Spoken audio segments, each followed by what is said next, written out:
Hey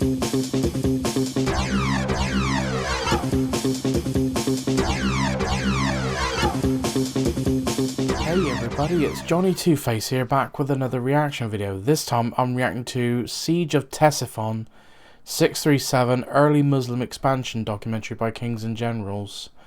Now, if you haven't seen my reactions to the first episode in the series, well, reactions, because the first episode was quite long, was like roughly 2 hours long, I split the first episode down into 3 parts. So, and yes, I couldn't do that symbol 3 very properly on my hand, I know that. But, so we're finally on the second episode, or they call it the second season. So, so in this one, obviously by the title, the Muslims are attacking the Sassanid capital at Ctesiphon.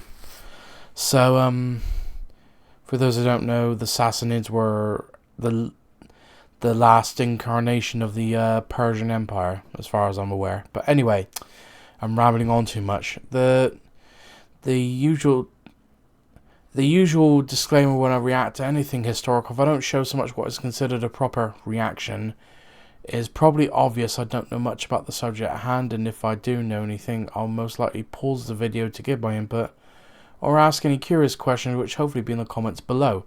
With that being said, the link to the original video will be in the description down below. Please go and subscribe to Kings and Generals, because they're another great history channel here on YouTube that you would most likely like to check out for history content. I don't know why I added that in, but there we go. Let's just run with it. So I've rambled on too long. Let's get this up on the screen and see what happens in the Siege of Ctesiphon. Oh, and the captions are on for this.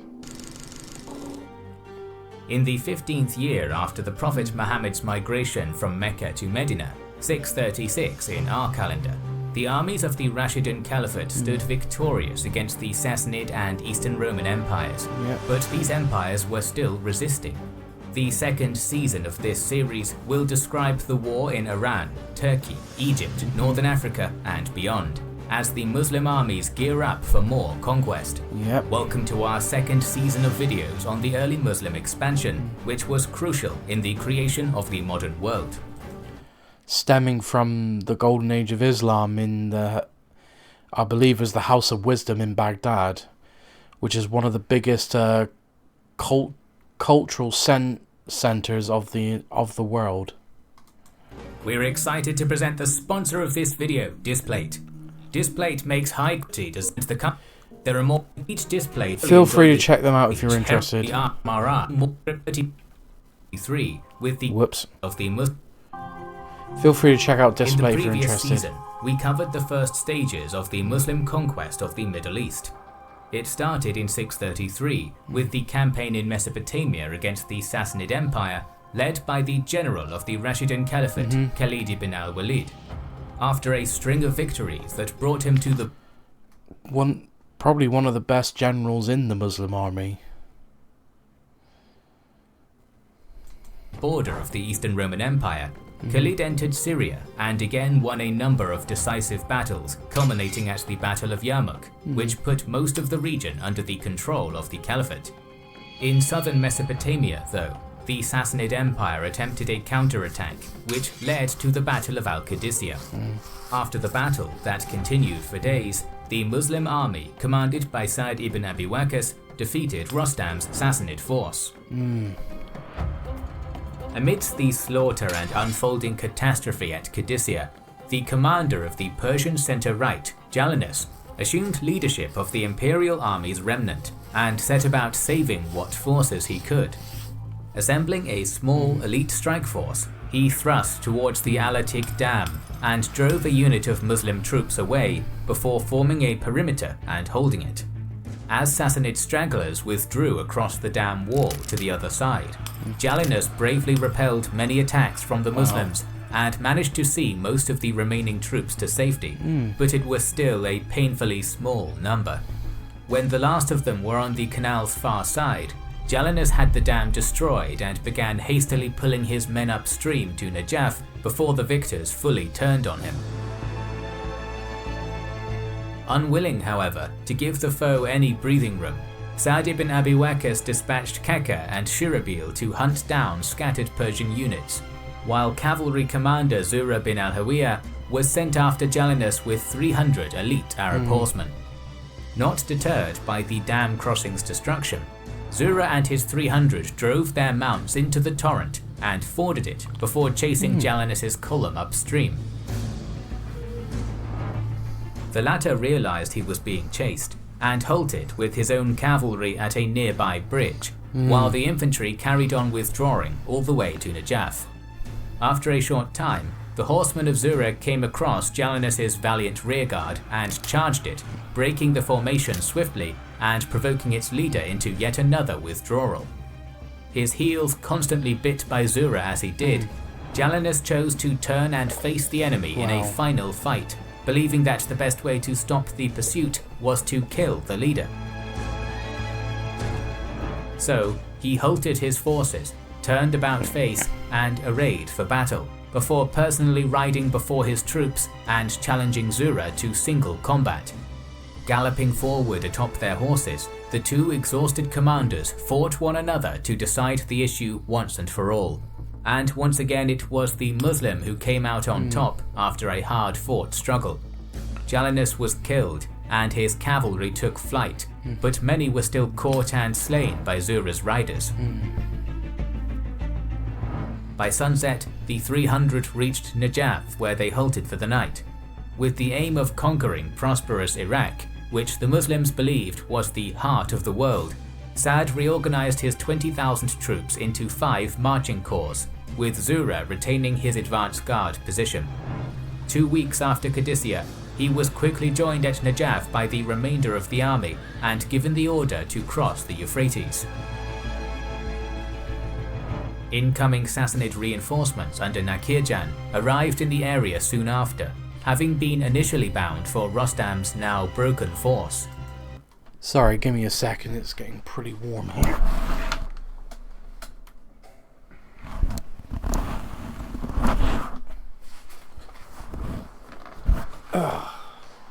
That's better. Oh, I just realised how dark that looks. Alright, sorry if you can hear my fan on in the background. Let's continue. Hearing of the defeat, the reinforcement group halted east of the Euphrates and waited for new orders from Ctesiphon, which came in the form of Firzan, a general tasked by Emperor Yezdegerd with preventing or delaying the seemingly unstoppable advance of the Muslims. When Firzan appraised the situation, he decided that his army of fresh and recently defeated forces under his command wouldn't be enough to throw the Arabs back. So he instead prepared defensive actions at a series of defensible locations and cities on the road to the Persian capital, so that the great city would have time to fortify. As his first move, Firzan ordered the governor of Burs, Busbura, to hold his branch of the Euphrates and gave him some troops to help with the task, while the general and his main army started massing near Babylon. When Zura's advance guard neared Burs, the city's governor rode out to meet him. In a short battle, the holding force of Sassanid troops was routed and Busbura severely wounded. During the flight, he died from his wounds. Following this defeat, the new local leader made peace with the Caliphate, agreeing to provide information and logistical assistance. From these new allies, Zura learned that the formidable main Sassanid army opposing him was indeed across the Euphrates at Babylon, along with several high nobles. Zura then forwarded this crucial information to Sa'd at Najaf, and waited for the 4 corps trailing his own to catch up. When they did, the Muslims advanced on Babylon in strength, and at some point in December 636, met Firzan along the riverbank and crushed his army in a brief but harsh battle. One of the defeated generals, Hormuzan, fled south with his contingent to his domain in Awaz, while Firzan and the remainder withdrew north in good order, leaving garrisons at Sura and Dirkab along the way. Zura again set off in hot pursuit, and, despite fierce resistance from the defensive Sassanid armies in his way, managed to defeat them at Sura, Dirkab and Kusa on his relentless drive to Ctesiphon. By early January of 637, the Muslim leader neared Vologeser-Kerta, just one of the cities which made up larger Ctesiphon, where he was again rejoined by the bulk of his army. To the desert-dwelling Arabs, whose largest urban centers were but a fraction of the size, the Persian capital was unlike anything most of them had ever witnessed in their lives. More than just a single city, Ctesiphon had in fact grown to encompass about 7 grandiose population centers which had been constructed and assimilated over the centuries, forming a true metropolis. Because of its unique nature, the Persian heartland was dubbed Madain, or the cities in Arabic. On the Tigris's western bank stood Seleucia, Vologeser-Kerta, and Ver-Ardashir, while Ctesiphon proper and a number of peripheral hubs were to the east. Perhaps the most majestic sight for those approaching Arabs during 637 would have been the 40-meter-tall Arch of Khosrow, an architectural marvel unique in the world at the time. Although Ferzan hadn't managed to stop the Muslim advance, his delaying action had worked, and now the entire western portion of Yezdegerd's imperial capital was fortified with a deep ditch with manned positions at regular intervals.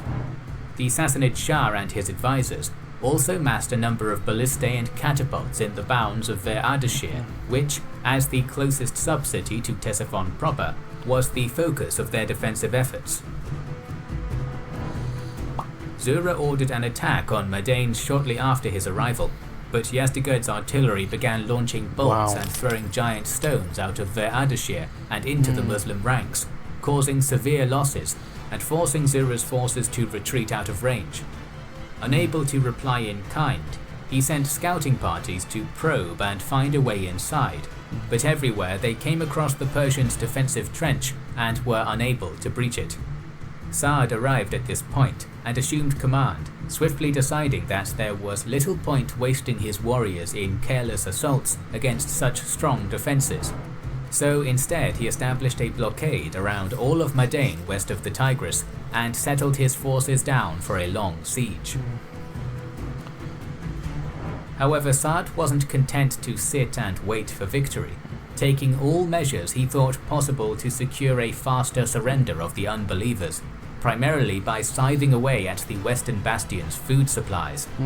To do this, he had his sub-commanders conduct raids on the neighbouring hinterland, seizing cattle and sheep for the Muslims' own use, whilst also sapping the enemy's resources by preventing supplies from reaching Ver-Ardashir.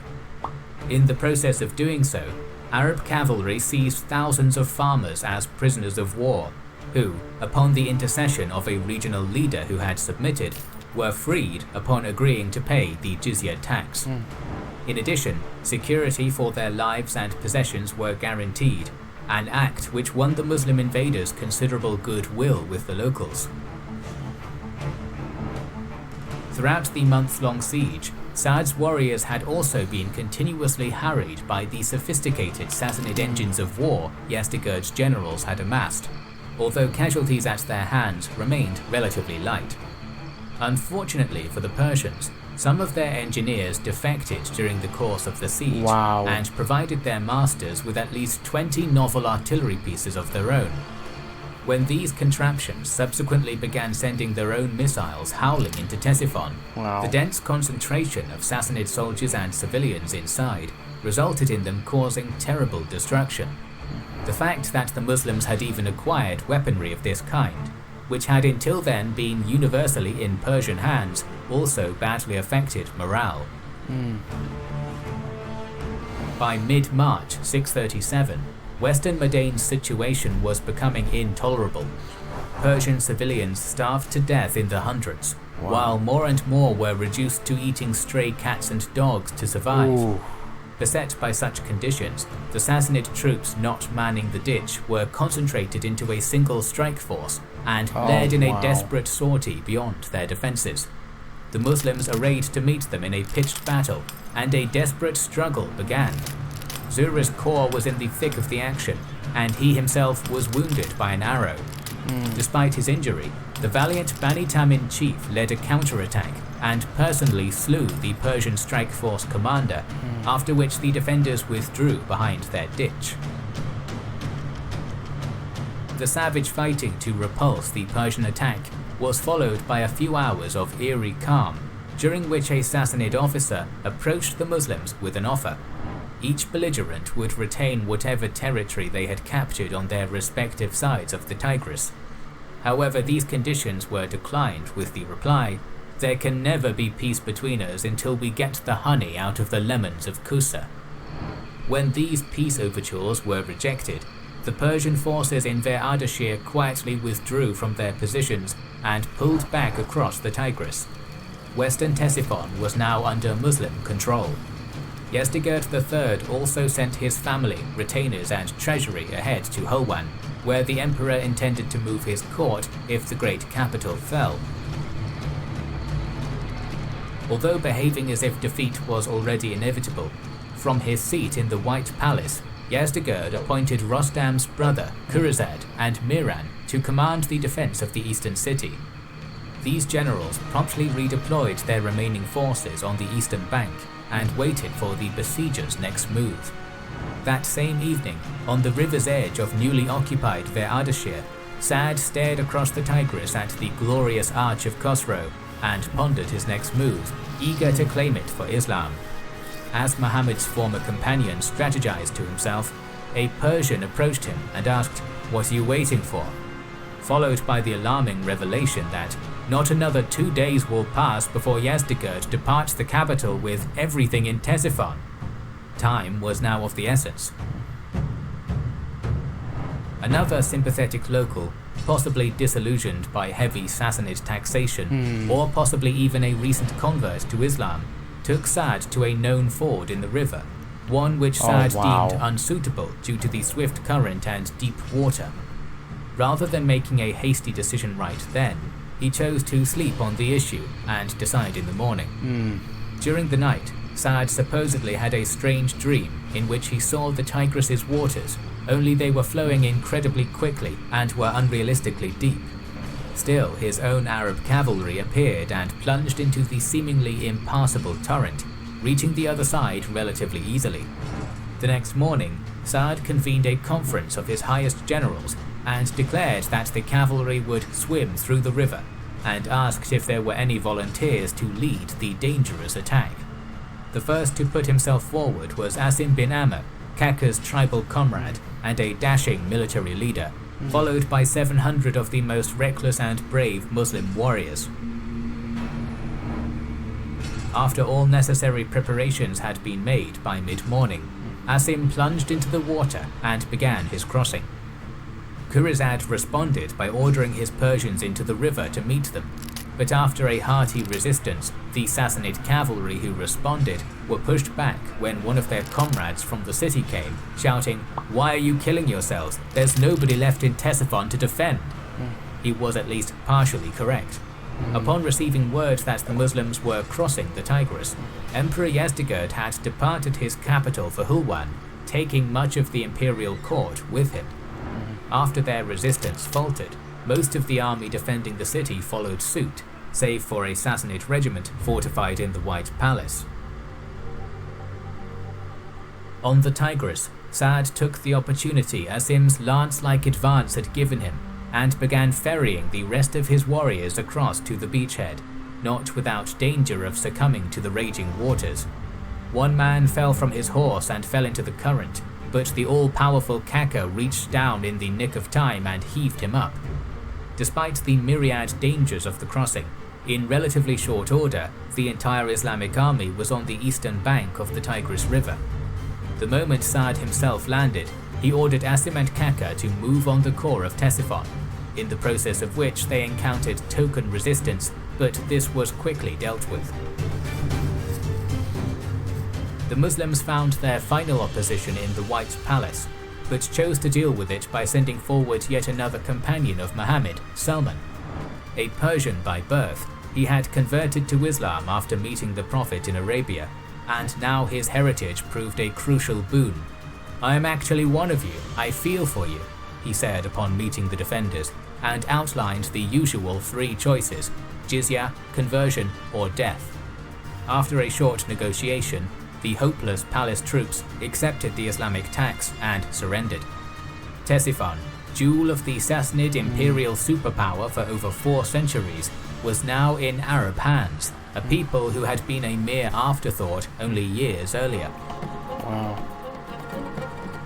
Separate columns of Arab riders under Zura and Kaka galloped forth from the captured city almost immediately, moving in different directions in pursuit of their enemy. The spoils were plenty. For example, 11 priceless suits of armor and swords which belonged to Heraclius of the Byzantine Empire, the Turkish Khagan, and other world leaders. Other treasures now in Saad's hands included gold, jewels, and imperial regalia.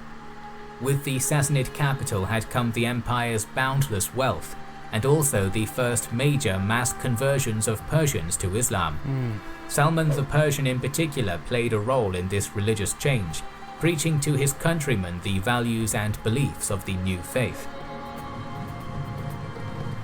Although Ctesiphon and all the Sawad was lost to the House of Sassan, the Persians' resistance to their conquest by the Muslims would continue in the old heartland beyond the Zagros, and more videos are on the way, so make sure you are subscribed to our channel and have pressed the bell button. We would like to express our gratitude. And that'll do it. This been another interesting video by Kings and Generals, and this was definitely a lot shorter than the first episode. There's not much really more I can add, so if you like this reaction, please like, comment and subscribe, and I'll see you in the next one.